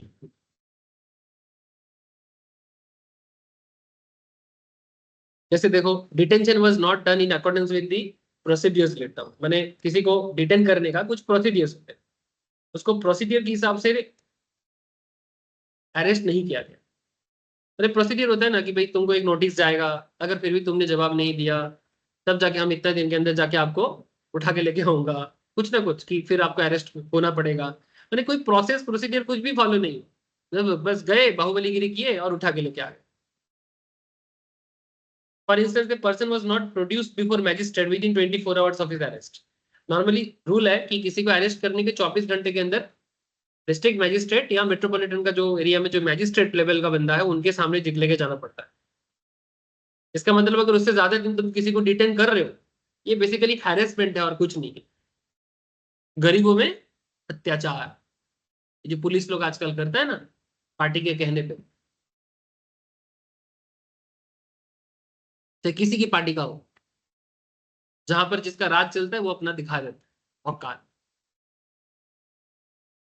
मैं तो, अगर मैं कभी नेता बनूंगा, मैं सबसे पहले ना यही कोशिश करूंगा कि ये जो जनता का जो ये चमचागिरी है ना, किसी भी पार्टी का चमचा मत बन। ये पार्टी मेरा है, वो पार्टी मेरा है, ये चमचा आदत हो कम हो, सबसे पहले गायब होना चाहिए। अच्छा, किसी इंडिविजुअल से पार्टी का क्या लेना देना? तुम किसी को सपोर्ट करके वोट दे सकते हो, आज इसको सपोर्ट करो कल उसको सपोर्ट करो, क्योंकि तुम्हारा डेमोक्रेटिक राइट है। लेकिन तुम जन्म जन्म, जैसे कोई शादी का रिश्ता है क्या, 7 जन्म तक निभाना पड़ेगा? डेमोक्रेटिक राइट में ऐसा थोड़ी है कि मेरा पापा सीपीएम करता था तो मुझे भी करना पड़ेगा, मेरा पापा टीएमसी करता है, दीदी का भक्त है तो मुझे भी होना पड़ेगा, मैं मोदी जी का भक्त हूं तो मेरा बच्चे को भी मोदी का भक्त बनना पड़ेगा। ऐसे थोड़ी है। Right to understand. ऐसा क्यों है? ये पब्लिक तो यहीं पर मूर्ख बनता है। उसका डेमोक्रेटिक राइट है, डेवलपमेंट के लिए बदलते रखो, किसी को भी सर पे मत चढ़ाओ। ये जो घाटाल बोल के एक जगह है ना बंगाल में, जहां पर बहुत ज्यादा बाढ़ आया है, फ्लड हुआ है, वहां पर एक बंगाल फिल्म इंडस्ट्री के एक सेलिब्रिटी एक्टर है, उनका नाम है देव। ठीक है, वो वहां का एमपी है, मेंबर ऑफ पार्लियामेंट। जो लोग बंगाली फिल्म इंडस्ट्री जानते हैं वो समझ रहे हैं। तो वहां पर हर साल बाढ़ आता है, इस बार कुछ ज्यादा आ गया। अब वो लोग वहां के लोकल लोगों को पूछ रहे, बोले हम इतना बार वोट दिए हैं, देव के हाथों बार वोटे जेताची, हाँ, तो फिर इतना बार क्यों जिता रहे हो एक बंदे को? क्यों जिता रहे एक बंदे के पीछे, क्यों वोट दे रहे हो बार बार, जब तुम देख रहे हो कि डेवलपमेंट हो नहीं रहा है? एक्चुअली वहां पर एक फ्लड सिचुएशन को कंट्रोल करने के लिए एक मास्टर प्लान का कॉन्सेप्ट है। तो मास्टर प्लान बन नहीं रहा है, 5 साल रखा, 10 साल रखा, ये थर्ड टर्म के लिए चूज करते हैं फिर से। क्यों नहीं चेंज करता लोग? मुझे तो समझ में ही नहीं आता। और इसीलिए ना ये सब होता है, दादागिरी आ जाता है, सबको लगता है कि हम लोग ही तो है और कौन है। जब तक, जैसे बिहार में जैसे लालू जी का जब दम था ना, जब तक बिहार में रहेगा आलू तब तक रहेगा लालू, हाँ, ऐसा, समझ रहे? अब बंगाल में अभी दीदी का क्या हो गया, ठीक है, मैंने वैसे ही कि जब तक मैं मरता नहीं हूँ दीदी ही दीदी, और कोई दिखेगा नहीं। चेंज होना चाहिए हर जगह में। जैसे आसाम में, जैसे बीजेपी का क्या नाम है उनका, हेमंत विश्व शर्मा, ठीक है, वो पहले कांग्रेस का ही था, बाद में बीजेपी में जाके बहुत जोर का एकदम दमदार हो गया। अच्छा है, ठीक है, असम में कुछ चेंजेस जरूरी था, हुआ है, बट ज्यादा मत रखो, चेंज करो। वो इसका बेटा है ना, पहले जो कांग्रेस का था, तरुण गोगोई का बेटा, उसको लाओ। डेमोक्रेटिक राइट यूज करना चाहिए, किसी को सर पे नहीं चढ़ाना। लेकिन हम लोगों का ये कल्चर नहीं है। सबका, जैसे मैंने सीपीएम जैसे मेरा अंदर का देवता है, ठीक है, जो कम्युनिस्ट फैमिली से बिलोंग करते हैं ना, सीपीएम का जो सपोर्टर है, ठीक है, जैसे सीपीएम मैंने उनके घर में मतलब लेनिन, ठीक है, रशिया का जो लेनिन है, फिर आपका क्या क्या सब कम्युनिस्ट का जो सब बड़े बड़े हैं सर, नाम भूल रहा हूँ सबका, जैसे उन्हीं की फैमिली से सब बाहर निकला है। Attitude is like that. जो भी हो, हेबियस कॉर्पस का मेन कॉन्सेप्ट क्लियर है? किस तरह से इलीगल डिटेंशन होता है, आइडिया मिल रहा है सर? कि किसी को डिटेंशन करने के 24 घंटे के अंदर क्या करना चाहिए, मैजिस्ट्रेट के सामने पेश करना चाहिए। अगर आप नहीं पेश कर रहे हो इसका मतलब बेसिकली आप हैरेस कर रहे हो और कुछ नहीं कर रहे हो। কি হলো স্বাগতা, পড়াশোনা না করে কি করছিস, কিসের ব্যাপারে? পর, পরে গল্প করবো। The person was arrested when he did not violate any law. The person was arrested when he did not violate any law. वो किसी लॉ तोड़ा ही नहीं है, फिर भी उसको जबरदस्ती अरेस्ट कर लिया। ये बस बेसिकली और कुछ नहीं सर। अपना आज के डेट में किसी भी टीएमसी के सपोर्टर के एरिया में जाके या फिर पार्टी ऑफिस के सामने या फिर कहीं पर भी जाके तुम उनके अगेंस्ट में कुछ मत बोलो कि दादा ये वाला काम क्यों नहीं हुआ, ऐसा होना चाहिए था। अगर तुम बोलोगे इसका मतलब तुम बीजेपी बन जाओ। बंगाल का करंट सिचुएशन ऐसा है, you can't protest in any matters. करोगे तो यू आर अ बीजेपी। और फिर तुमको हैरेस करेगा तो फिर किस दिन पुलिस को बोलेगा इसको उठा दो। 2 दिन डरा थोड़ा सा, पुलिस का जेल दिखा दे इसको, अगला दिन से चुप हो जाए। समझ रहे? The person was arrested when he did not violate any law, and arrest was made under a law that is unconstitutional. मैंने एक ऐसा अरेस्ट किए जो संविधान के हिसाब से बिल्कुल नहीं है। This right ensures swift judicial review of the alleged unlawful detention of the prisoners and immediate determination of his right to freedom. However, habeas corpus cannot be granted where a person has been arrested under an order from a competent court. अगर court order से हो रहा है तो फिर उसमें habeas corpus लागू नहीं होगा। When prima facie of the order, prima facie का मतलब होता है primary, the order does not appear to be wholly illegal और विदाउट जुरिसडिक्शन। यानी हो सकता है कि कोर्ट का ऑर्डर भी कभी कभी थोड़ा सा प्रॉब्लमेटिक हो सकता है, लेकिन अगर कोर्ट का ऑर्डर है तो हेबियस कॉर्पस लागू नहीं होगा। कोर्ट ऑर्डर में डिटेंशन हुआ है माने उसमें हेबियस कॉर्पस लागू नहीं होगा। कोर्ट ऐसे ही फालतू में ऑर्डर नहीं देता है, समझे सर? जैसे वो केजरीवाल का जो ऑर्डर था वो कोर्ट ऑर्डर था, तो बीजेपी का पॉलिटिकल कोई बैकिंग से जाके किसी को अरेस्ट नहीं किया, या पुलिस जाके ऐसे ही उसको अरेस्ट नहीं करके आया। कोर्ट ऑर्डर वायलेट हुआ तब जाके केजरीवाल जी को अरेस्ट किया गया। वैसे भी सीएम है भाई, कोई भी जाके थोड़ी उठा सकता है। This right can be filed by the detained person himself और हिज रिलेटिव्स और फ्रेंड्स ऑन हिज बिहाफ। ये राइट कौन फाइल कर सकता है? अगर किसी को कोई गलती से उठा के लेके जाए तो उसका फ्रेंड रिलेटिव्स कोई भी जा सकता है। तो आपको समझ में आ रहा है सर हेबियस कॉर्पस यूज कहाँ करना है? It can be issued against both public authorities and individual. ठीक है? जैसे यहाँ पर कुछ केस भी दिया है, इन सुनील बत्रा वर्सेस दिल्ली एडमिनिस्ट्रेशन, 1980 का केस है। An application was made to the Supreme Court through a letter written by a co-convict on the maltreatment of the prisoners. उन्हें prisoners के साथ खराब ट्रीट किया गया था। This letter was taken by the Supreme Court and it is issued the right of habeas corpus, stating that this right can not only be used against illegal arrest of the prisoner but also for the protection against any maltreatment or inhuman behavior by the detaining authorities. मतलब तुमने किसी को jail में डाला, इसका मतलब ये नहीं कि वो गुनहगार है और उसको तुम मारपीट करना चालू करती है। भाई जेल में आए हो, पकड़ के लेके आए हैं तो मारेंगे नहीं, ऐसा नहीं होता। किसी को जेल में डालने से तुम्हारा अधिकार आ जाएगा, मारपीट करेंगे तुमको नहीं। जब तक प्रूफ नहीं हो जाता वो गिल्टी है तब तक कोई किसी पे टॉर्चर नहीं कर सकता। क्या समझे? और टॉर्चर का भी नियम है, उसके लिए भी परमिशन मांगना पड़ता है। वो टीवी में मूवी में जैसे दिखाते हैं ना कि पुलिस उठा के लेके आया और फिर मार रहा है, 3rd डिग्री दे रहा है, बर्फ में सुला रहा है, वो हो सकता है लेकिन with proper permission from the upper level court order. ऐसा नहीं कि किसी को भी उठा के लाओ और उसको कुछ भी अपने मर्जी से, मानो किसी के ऊपर आतंकवादी बनने का या भड़काऊ करने का आरोप है। ठीक है? जैसे मानो वो कश्मीर में हुआ था ना, उसका नाम मैं भूल रहा हूँ, जिसने दिल्ली यूनिवर्सिटी में पूरा, जेएनयू में पूरा एकदम कहर मचा के रखा था। कश्मीर कश्मीर भारत तेरे टुकड़े होंगे इंशाअल्लाह इंशाअल्लाह, कश्मीर बनेगा पाकिस्तान। ठीक है? ऐसा ऐसा स्लोगन दिया था, तो दिल्ली में खड़े हो गए। उसका नाम भूल रहा हूँ मैं, उसको जेल में डाला गया और आई थिंक उसका बाद में फांसी भी हुआ है, ठीक है। और उसका पूरा सपोर्ट कांग्रेस ने किया था, मनमोहन सिंह के साथ उनका मीटिंग हुआ था। इसलिए कांग्रेस के बारे में इतना ज्यादा खराब लगता है कि आप ऐसे ऐसे लोगों को कैसे सपोर्ट कर सकते हो। फिर एक ऑथर है जिनका जिनको इंटरनेशनल इंटरनेशनली एक्लेम्ड है, बुकर मिला था, एक बंगाली ऑथर है, उनका नाम है कुछ अरुंधति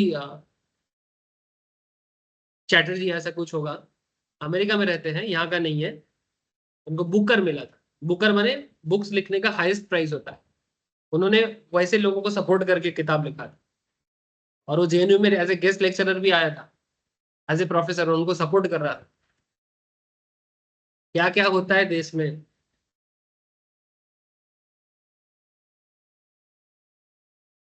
ठीक है, अगर अच्छा अब मानो कि ऐसे केस में बहरू की ऑर्गेनाइजेशन क्या था या नाम भी था उसका, तो उसको जेल में डालने से ही तुम उसको टॉर्चर नहीं कर सकते।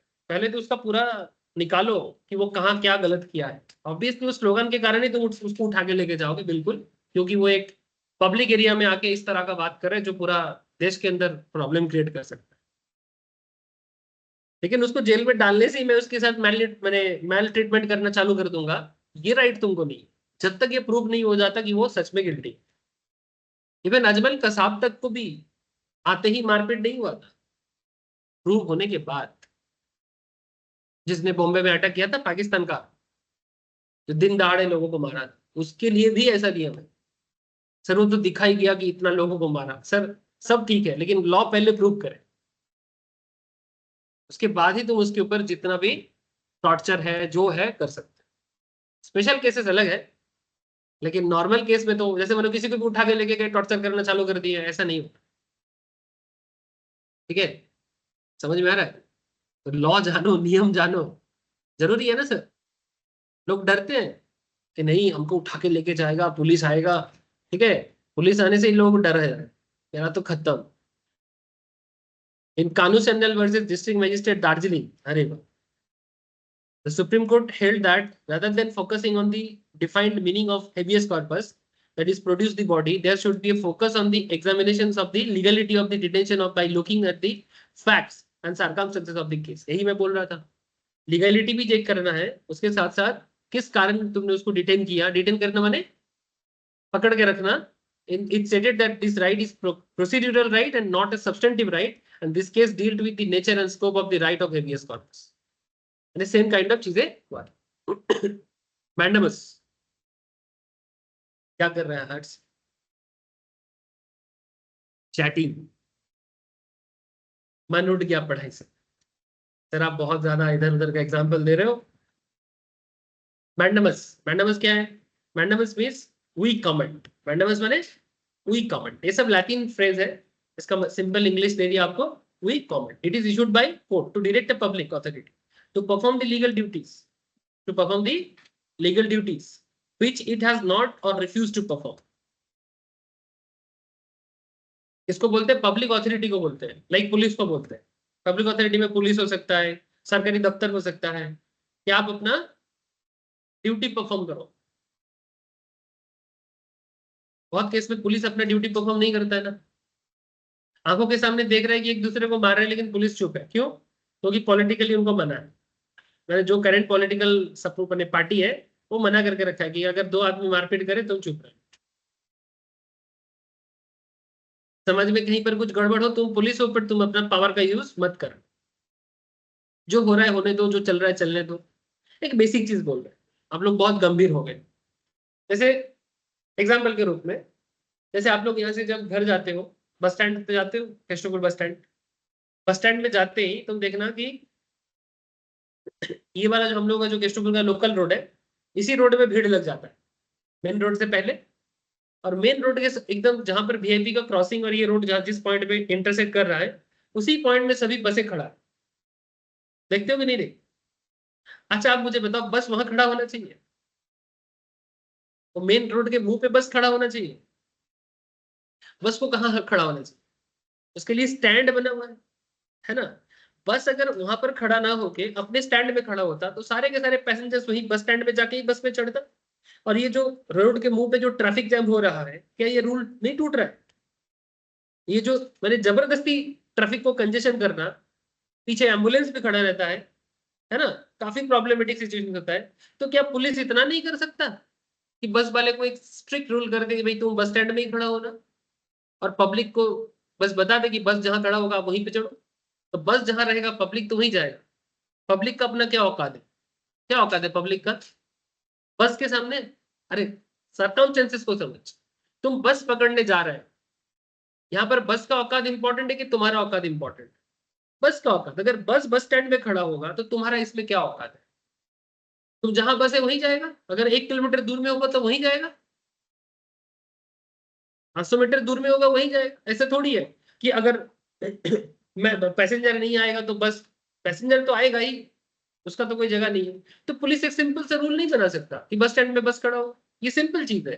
तुम सोचो कि इतना नहीं कर सकता ये लोग, एक बेसिक ट्रैफिक रूल मेंटेन नहीं कर सकता, लेकिन बिना बात का बाइक वाले को टॉर्चर करना, बिना बात को 4 चक्का वाले को केस देना, ये बहुत करता है, लेकिन एक बेसिक ट्रैफिक रूल मेंटेन नहीं कर पाता।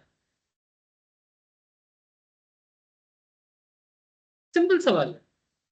मैं तो बोल देता हूँ कभी कभी पुलिस को कि दादा कम से कम इतना तो कर दीजिए आप लोग, ये दिखाओ वो दिखाओ तो बहुत दिखाते हो।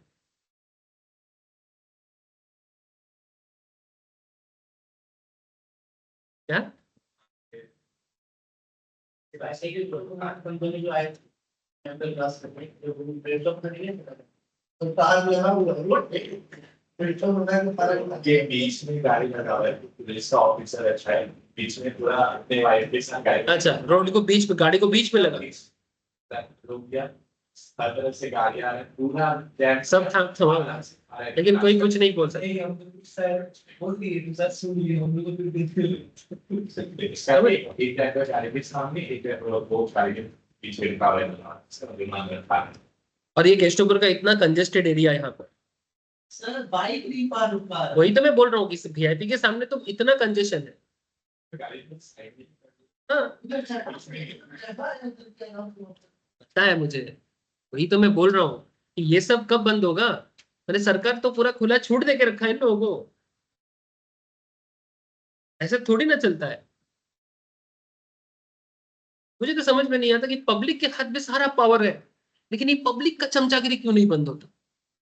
पावर तो हमारे हाथ में है, हम लोग क्यों एक नहीं होते?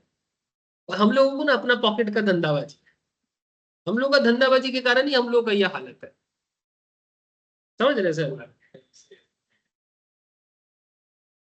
हमें लग रहा है कि वो पुलिस गंदा है, पुलिस गंदा नहीं है। वो तो अपना औकात, वो तो अपना औकात दिखा दिया, उसका जो छोटा औकात है। गंदा कौन है? हम ही लोग हैं, क्योंकि हम लोग सब बटे हुए हैं अपने अपने स्वार्थ के हिसाब से। समझे सर? जो दिखता है वो है नहीं, दिख तो रहा है कि पुलिस गंदा काम कर रहा है, गंदा तो हम लोग है। चलो देखो, तो मैंडेमस, मुझे समझ में नहीं आ रहा है कि हम लॉ पढ़ा रहे हैं कि आपको एथिक्स सिखा रहे हैं। ऐसे लॉ एंड एथिक्स वर्ड एक साथ आ जाता है, बट एक दूसरे से काफी कनेक्टेड है। अच्छा मैंडेमस क्या है sir? It is issued by the court to direct the public authority to perform the legal duties when it comes, when which it has not or refused to perform. It can be issued by the court against the public officials, public corporations, tribunal, inferior court or the government. Inferior court माने, inferior court माने court गंदा है, माने inferior माने low quality court. Inferior court का यहाँ पर मतलब है कि जैसे सुप्रीम कोर्ट के नीचे आता है हाई कोर्ट, हाई कोर्ट के नीचे आता है मेट्रोपॉलिटन कोर्ट या डिस्ट्रिक्ट कोर्ट, जज कोर्ट, ठीक है? तो जो औहदा में नीचे है उसको इंफीरियर कोर्ट। अब कोई सुप्रीम कोर्ट को तो ऑर्डर नहीं कर सकता ना, वो सिस्टम तो होना चाहिए, कोई एक तो होगा ना जो ऊपर बैठा होगा। इसको हम लोग बोलते हैं ऑफिशियल सिस्टम में, क्या बोलते हैं इसको? Official hierarchy. Very good, hierarchy माने एक तो सिस्टमेटिक वे में होना चाहिए। ऐसा थोड़ी है कि हर कोई कैप्टन बोलने से होगा, मैं भी कैप्टन, तू भी कैप्टन, वो भी कैप्टन। फैमिली में भी तो किसी एक का ही चलता होगा किसी किसी मैटर में। जैसे घर का मैटर है तो माँ बोलते हैं, है ना? पूरे फैमिली के डिसीजन का मैटर है तो पापा बोलते हैं, रोज का मैटर है तो माँ ही बोलते। लेकिन अगर ओवरऑल सिचुएशन हो तो माँ क्या बोलते हैं? पापा जो बोलेगा वही ना होगा। लेकिन डेली मैटर हो तो माँ ही बोलेंगे। घर में खाना क्या बनेगा, क्या जरूरत है ना, ये सब बेसिक जो डेली घर का बेसिक चीजें, वो उसमें माँ ही बोलेगा, उसमें पापा नहीं बोलेगा। और उसमें भी पापा बोलने लगे तो फिर घर में कलेश होगा। अगर माँ बोल रही कि आटा आटा खत्म हो गया, ये लाना है, पापा बोलेंगे नहीं लाएंगे, तो फिर ऐसे पापा लोग ऐसे तो नहीं बोलते नहीं लाएंगे, ऐसे बोलते 2 दिन पहले तो लाके दिया। तो फिर माँ गुस्सा हो जाती, तो माँ बोलता हम ही तो सारा आटा खा गए।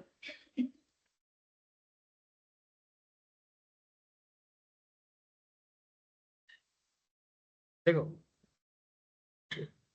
अच्छा अच्छा, इट कैनॉट बी, ये जो मैंडेमस है, कोर्ट बेसिकली पब्लिक ऑफिशियल्स को या अथॉरिटी को बोलते हैं कि ये करो, परफॉर्म करो, अपना काम करो। It cannot be issued against A private individual और बॉडी, माने कोर्ट डायरेक्टली किसी इंडिविजुअल पे ये चीज लागू नहीं कर सकता कि ये करो वो करो, इंडिविजुअल को नहीं बोल सकता, अथॉरिटी को बोलते हैं। द प्रेसिडेंट, गवर्नर्स को भी नहीं बोल सकते, वो चीफ जस्टिस को भी नहीं बोल सकते, इसके ये सब के अगेंस्ट में ये चीज यूज नहीं होता है, पब्लिक अथॉरिटी या पब्लिक ऑफिशियल्स पे। Further, it cannot be issued the following circumstances. The duty in question is discretionary and not mandatory for the performance of a non-statutory functions.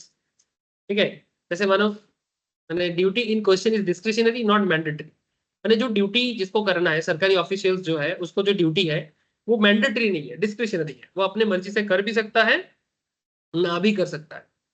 तो ऐसे सिचुएशंस में कोर्ट उसको order नहीं दे सकता कि आपको करना चाहिए, क्योंकि वो उसके काम के लिए मैंडेटरीली लायबल नहीं है। For the performance of non statutory functions, statutory मैंने लीगली करना ही है, लेकिन अगर वो लीगली करना मैंडेटरी नहीं है, तो भी इस केस में भी कोर्ट उसको ऑर्डर नहीं दे सकता। Performance of the duty involves right of purely private nature, कोई पर्टिकुलर परफॉर्मेंस प्राइवेट नेचर का है।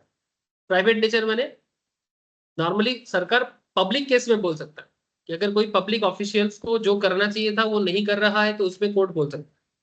लेकिन क्या कोर्ट आके यहाँ पर मुझे कैसे पढ़ाना बोल सकता है?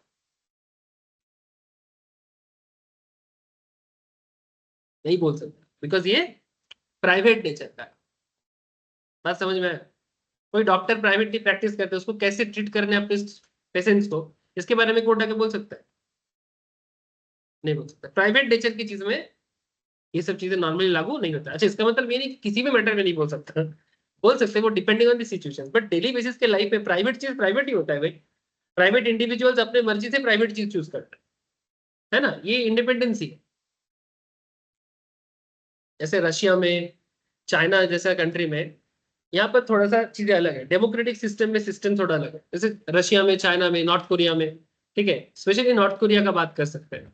नॉर्थ कोरिया में आपको कैसे बैठना है, ठीक है, जैसे मानो अभी, जैसे मैं पढ़ाते पढ़ाते आप लोग कभी कभी बीच बीच में बात कर लेते हो ना, ऐसे ऐसे कर लेते हो ना, हेलो, पढ़ते पढ़ते ऐसे ऐसे कर लेते हो ना। अगर मानो ये नॉर्थ कोरिया होता और आप लोग सरकारी किसी मीटिंग में से होते, यहाँ से गोली मारते सीधा उड़ा,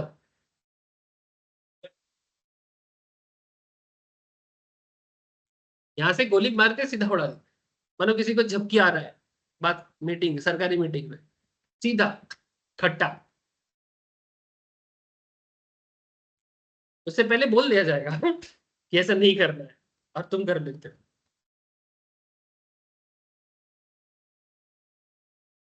जब भी नॉर्थ कोरिया, मेरा एक दोस्त गया है नॉर्थ कोरिया जॉब लेके, तो हम बाकी दोस्त लोग उसको फेसबुक में टैग कर रहा है कि भाई मरने गया है क्या,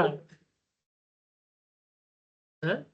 ना उसने उसने इंडिया में आके मैंने जब डाला था कि वो अभी कहाँ है, ठीक है, तो बाकी फ्रेंड लोग देखा उसको, वो नॉर्थ कोरिया में, पहले दुबई में था, दुबई से किसी कंपनी के थ्रू से नॉर्थ कोरिया गया, वो भी पाकिस्तानी कंपनी के थ्रू से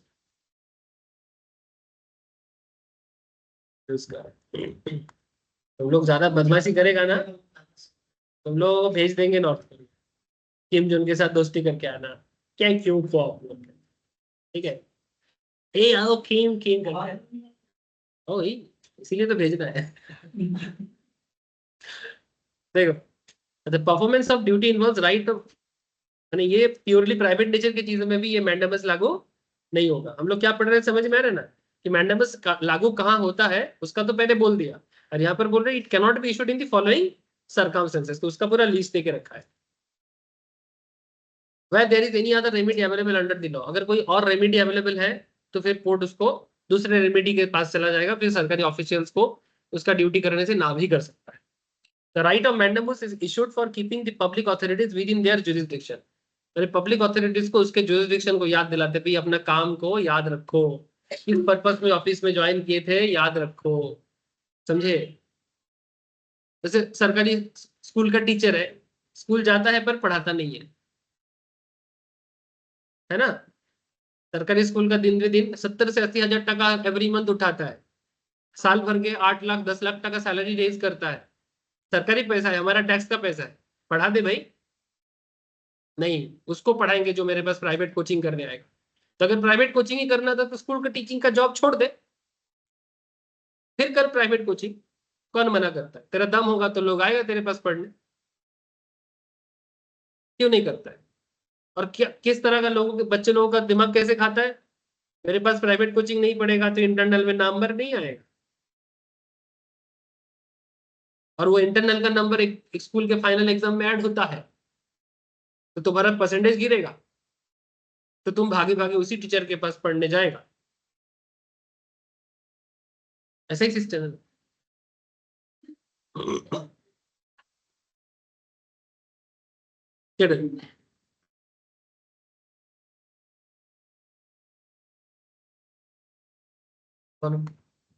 गलत है ना सर, अब क्या बोलेगा।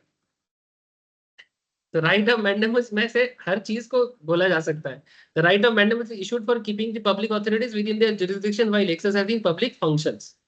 The object of mandamus is the prevention of disorder amending from failure to justice that is required to be granted in all cases. मतलब सिंपल कहना चाहता है कि अगर पब्लिक ऑथोरिटीज अपना ड्यूटी निभाता ना तो हमारे देश में मतलब इनजस्टिस का जो परसेंटेज है वो काफी कम हो जाता है। सिंपल बात है, अगर डॉक्टर अपने जगह में सही काम करता, पुलिस अगर सही काम करता, सिक्योरिटी गार्ड अगर सही काम करता तो ये आरजी कर होता ही नहीं। डॉक्टर का काम क्या है, डॉक्टरी करना। वहां पर एक एडमिनिस्ट्रेशन है जिसके लिए वो भी एक डॉक्टर ही है, बट वो एडमिनिस्ट्रेशन का हेड था, संदीप घोष, जो मेन एक्यूज माना जा रहा है।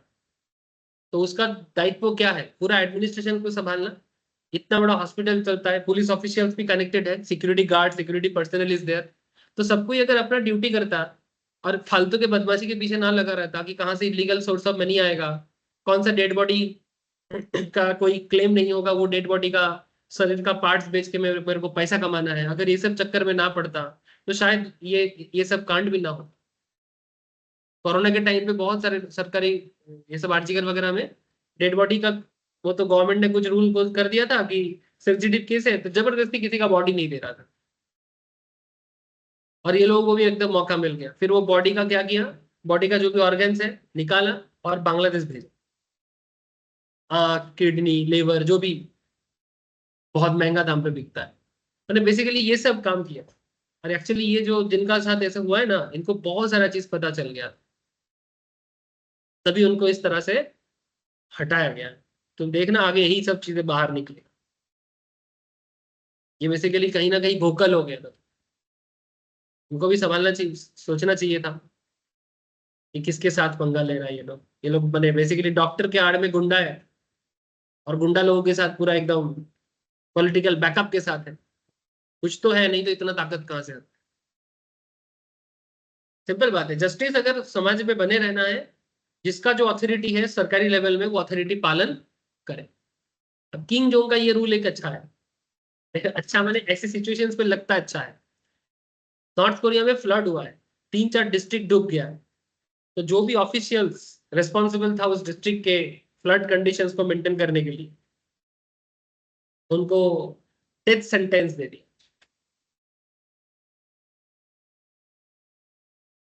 3 ऑफिशियल, तीनों का मौत, वो भी पब्लिक के सामने।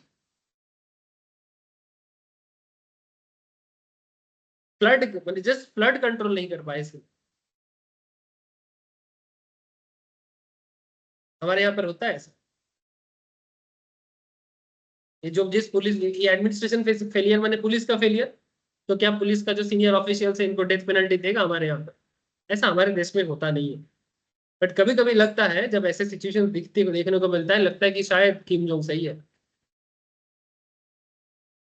अरे कभी कभी लगता है, नॉर्मली लगने लगेगा तो फिर खत्म कर देंगे।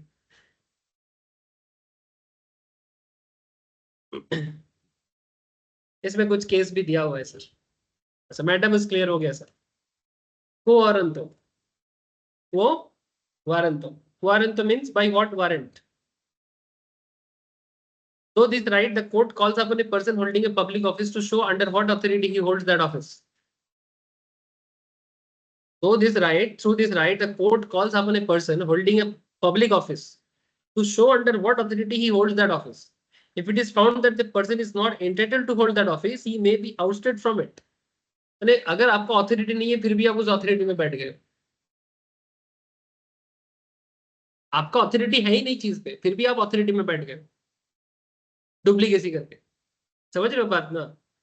Its objective is to prevent a person from holding an office he is not entitled to, therefore preventing aspersion of public office। माने बेसिकली पब्लिक ऑफिस में जो इलीगल तरीके से लोगों को घुसाया जाता है पैसा देके, घूस, ब्राइबरी, है ना? आपका कोई नॉलेज नहीं है, आपका कोई अथॉरिटी नहीं है मैंने उसका उस पोस्ट को पाने का, फिर भी आप दादागिरी करके ले ली। It cannot be issued with respect to a private office. अच्छा, ये पब्लिक ऑफिस के केस में हो सकता है, प्राइवेट ऑफिस में कौन बैठेगा नहीं बैठेगा इस केस में ये को आरन तो लागू नहीं होता। प्राइवेट के केस में ना इंडिविजुअल पे छोड़ दो, समझ रहे सर? गवर्नमेंट के केस में देखो आजकल प्राइवेट का बोलबाला क्यों हुआ है? क्योंकि पब्लिक पे भरोसा उठ गया, सरकारी ऑफिस पे भरोसा उठ गया।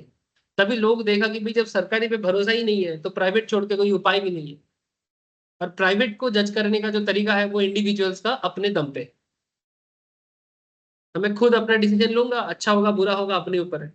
लेकिन सरकार के भरोसे में जाऊंगा, ये सोच के जाऊंगा कि सरकारी है तो ऑथेंटिक होगा, लेकिन वहां पर इतना भयंकर डुप्लीकेसी चल रहा है, उससे अच्छा है तो अपने भरोसे में जाना ही लोग सही समझ रहा है। इसलिए आजकल माँ बाप अपने बच्चे को सरकारी स्कूल में डालना बंद कर दिया। दिमाग में जा रहे हैं बात? The right can be issued only when the following conditions are fulfilled. The public office is wrongfully assumed by the private person. बहुत होता है जिनका पैसा है प्राइवेट पार्टी में, प्राइवेट बिजनेसमैन सरकारी ऑफिस को कंट्रोल कर रहा है। क्यों करेगा भाई? The office was created by the constitutions or law and the person holding the office is not qualified to hold the office under the constitution of the law. The term of the public office must be of a permanent nature. The nature of duties arising from the office must be public. मैंने उस office से सरकारी काम होना चाहिए, कोई private काम नहीं होना चाहिए। लेकिन लोग क्या करते हैं, सरकारी काम बंद करके प्राइवेटली लोगों को हेल्प कर। जैसे आपको एक चीज बताता हूँ, मैं समाज का जो भी चीजें देखता हूँ बोलता हूँ सर, फिर से खराब मत लेना। मैं कुछ साल पहले वैष्णो देवी गया था। हमारे हिंदू धर्म में बहुत ही सुंदर सा एक जगह है सर वैष्णो देवी, माता का दर्शन करने। अब माता में क्या गलती है सर, माता तो माता है, शक्ति है। तो मैं वैष्णो देवी गया, तो वैष्णो देवी ट्रस्ट बेसिकली सरकारी सपोर्ट में चलता है। तो पहले तो चढ़ाई किया सर, 14 किलोमीटर आपको पहाड़ में चढ़ना पड़ता है फुल, वो भी अप्रोक्स हाइट हो जाएगा सर 2-3 हजार मीटर तो होगा, बहुत ही हाइट में है। इतना समझो कि ठंड के टाइम पे अभी अक्टूबर से बर्फबारी चालू हो जाता है, तब समझ लो कि इतना ऊपर में है तब जाके बर्फबारी होता है। अब मैं क्या प्रॉब्लम हो रहा, वहां तक पहुंचे, सुबह चालू किया चलना, पहुंचे शाम को 8 बजे। सुबह 7 से लेके शाम को 8 बज गया वहां तक पहुंचते पहुंचते। क्यों ना, तुम घूम पेगा ना? उसके बाद लाइन में खड़े हैं, ठीक है, इतना खराब मैनेजमेंट सिचुएशंस है, रास्ते में बाथरूम वगैरह पूरा खराब हालत, मैंने तुम बेसिक टॉयलेट का सिचुएशंस भी नहीं कर सकते। ऐसा पहले नहीं था, मैं 2 बार गया इसको लेके, लेकिन पहले ऐसा नहीं था। अच्छा, अब वहां पर खड़े हैं, ठीक है, इतना चढ़ाई करने के जाने के बाद कोई ऐसा जगह नहीं जहां पर प्रॉपरली बैठा जा सके, इतना खराब सिचुएशन है। ठीक है, अब खड़ा रहने का ही हालत है तो खड़ा ही रह रहे हैं। तो पहले बोला गया कि लाइन अभी धीरे धीरे, मंदिर गुफा है पहाड़ के अंदर, तो वो गुफा की तरफ जाएगा।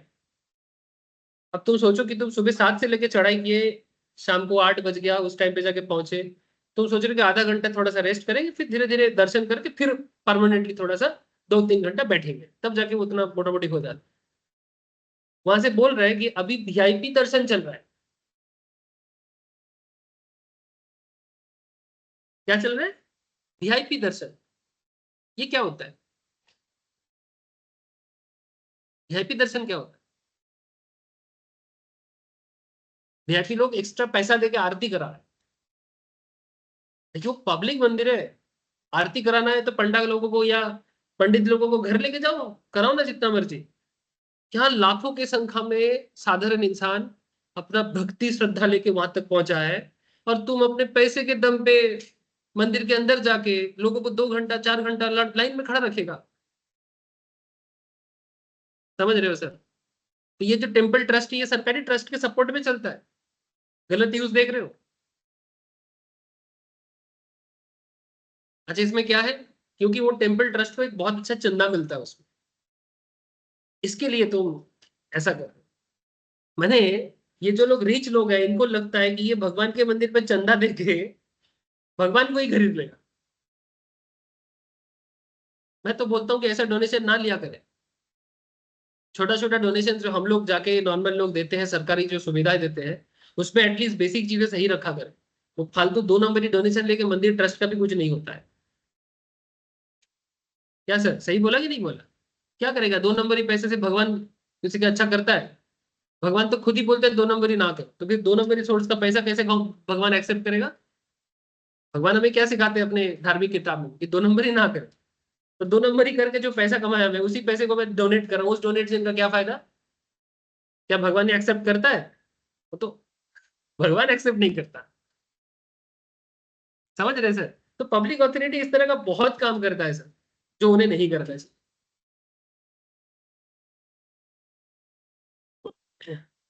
तो मनी मैंने ना वैष्णो देवी ट्रस्ट को इतना गाली दिया था उस दिन, ठीक है, बहुत गाली दिया था मनी में। कैसे नहीं होते कि साधारण लोगों को ऐसे खड़ा रख के तुम वीआईपी दर्शन वीआईपी आरती कर रहे हो। मेरे को बहुत बुरा लगा। उसके बाद ना मैम और मैंने डिसाइड किया कि ठीक है, जाना है जाऊंगा, क्योंकि माता के पास जाने का कोई दिक्कत नहीं है, लेकिन ना अगर भगवान को पूजना है घर पे ही पूजा जा सकता है। लेकिन हाँ, एक अलग लेवल का एडवेंचरस फीलिंग आता है अगर टीम हो साथ में पूरा। तो सीरियसली एक अलग ही लेवल का भक्ति श्रद्धा भी आता है। वो उसको तो कोई चीज, लेकिन ट्रस्ट गलत कर रहे हैं तो गलत कर रहे हैं, है ना? ऐसा थोड़ी है कि हिंदू का चीज खराब नहीं बोलना चाहिए। अरे भाई, खराब है तो खराब है, उसमें बोलने में क्या है? इसमें हिंदू क्रिश्चियन मुस्लिम का क्या है? जिसका खराब है खराब है, सबको बोलना चाहिए कि नहीं बोलना चाहिए? अरे इतना डेमोक्रेटिक राइट हमारा संविधान हमें देता है। क्या समझे आप? कुछ नहीं समझे। वो वारन तो क्लियर है सर। तो फिर वो वारन तो क्या बोलता है कि पब्लिक ऑफिशियल्स अपना, नहीं, क्या थीम निकला वारन तो का? पब्लिक ऑफिशियल मैंने जिसको जहां पर होना चाहिए, जिसको जिस पोजीशंस पे होना चाहिए उस पोजीशंस पे कोई इलीगल ऑक्यूपेंसी नहीं हो सकती। That is actually the theme of वो वारंट। याद रहेगा? इसमें कुछ केस है, डाल के रखे हैं सर, प्लीज गो थ्रू करिएगा। एक्चुअली कुछ केस तो मैं आप लोग को ऐसे ही बताता रहता हूँ कहानी के थ्रू से, और यहाँ पर भी ऐसे ही कुछ ना कुछ आपको मिल जाएगा। सर्टी और अराई, सर्टी और अराई मीन्स टू सर्टिफाई। क्या है सर? To certify. सर्टी और अराई से क्यूरेटिव राइट। क्या है सर ये?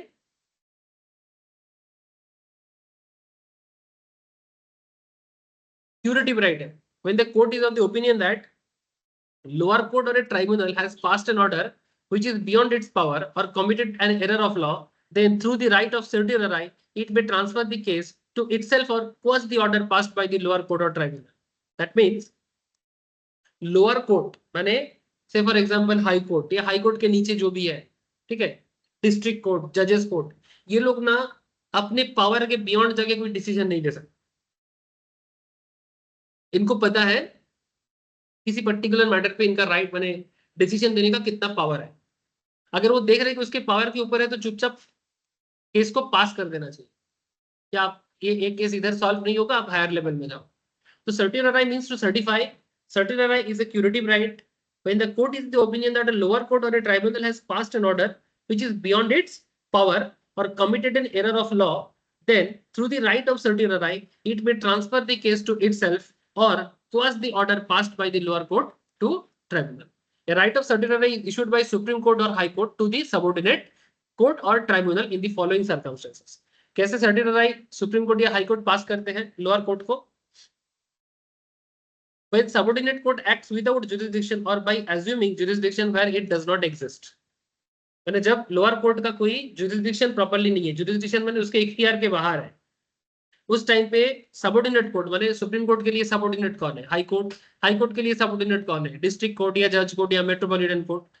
ठीक है, तो मैंने subordinate court acts without jurisdiction और by assuming jurisdiction where it does not exist, मैंने उसने मान लिया कि मेरा जुरिस्डिक्शन पे है पर मेरा है नहीं। ऐसे सिचुएशंस पे सुप्रीम कोर्ट सबऑर्डिनेट कोर्ट को सर्टिफाई के थ्रू से सर्टिफाई कर सकता है कि हाँ चलो आप कर लो। उसने तो पहले कर लिया अपने पावर के बियॉन्ड, फिर जाके बाद में सुप्रीम कोर्ट पावर असाइन कर सकता है। When the subordinate court acts in excess of its jurisdiction by way of overstepping or crossing the limit of jurisdiction. When a subordinate court acts in a flagrant or disregard a law of rules or procedures. ऐसे situations पे certify करके certify कर सकता है अपर court lower court. समझे sir? This is called certiorari. Prohibitions. Right of prohibitions is issued by court to prohibit the lower court, tribunals and other quasi-judicial authorities from doing something beyond their authority. Authority के बाहर कुछ ना करें। Certiorari basically कुछ कर दिया तो certify करता है। यहाँ पर क्या बोल रहा है? प्रोहिबिट करता है कि अपने राइट के ऊपर जाके कुछ ना करें। सुप्रीम कोर्ट हाई कोर्ट को बोलता है, हाई कोर्ट लोअर कोर्ट को बोलता है।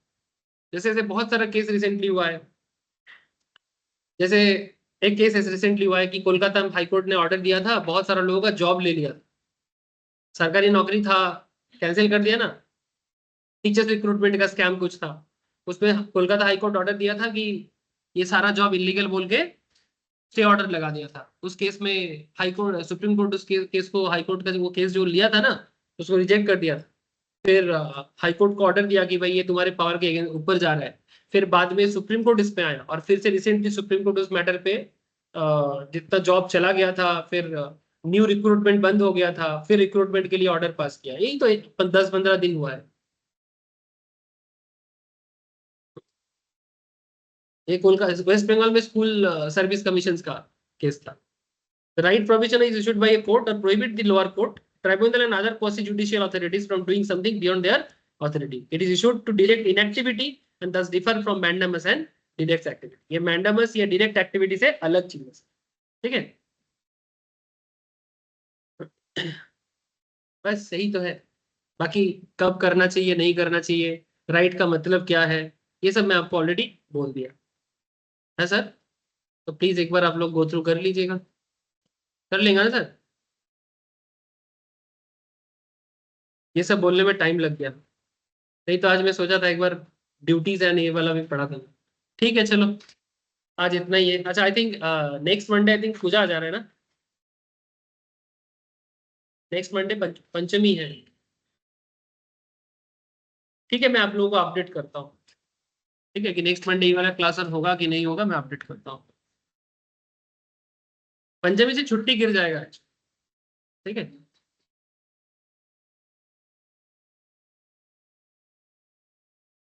ठीक है, शाम को लॉ का क्लास है। जैसे इस वीक में पूरा क्लास चलेगा। ए तू थोड़ा सा वेट कर, यू 2 मिनट रुक, डांटेंगे तेरे को, रुक जा थोड़ा। Bye sir, tata. Bye sir. Bye sir, bye bye sir, bye sir. Okay sir.